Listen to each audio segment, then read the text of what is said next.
The things that I'm going to talk about today are going to help you a ton fishing here in Florida, but they'll also work all over the country. I mean, these baits, I use them, you know, Guntersville, you know, all over the country really. Kentucky Lake, I mean, these techniques will work anywhere, but they're really strong here in Florida, especially this time of year. You ever seen it where the hook's like this?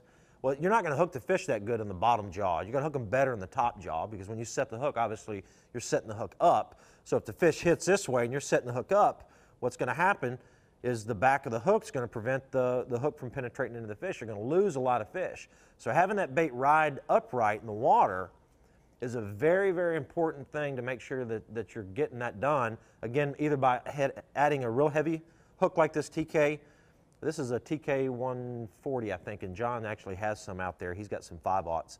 It's a really strong heavy wire hook, or even adding, again, some weights to them. Sebile makes those great little weights that you can insert, that you can slide up on your shaft, and you can actually weight your hook however you want to do it, which is a pretty cool little tip. But having your bait run upright is super, super important. Now, one of the reasons that buzzing noise really turns those fish on is because I believe it sounds a lot like a fleeing bluegill.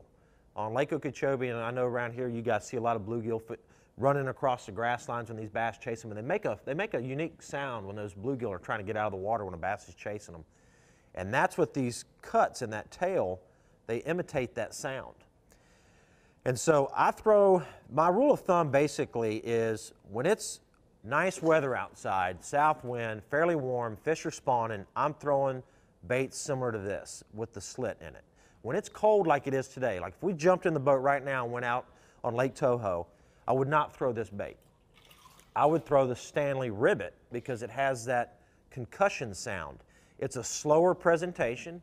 It's going to make that concussion sound. It's going to make that gurgle noise, and that's something that these fish will key on, and they'll track to it better.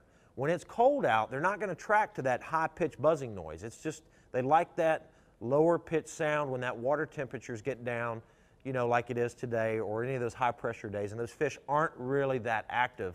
I'm going to go to that type of bait more than anything.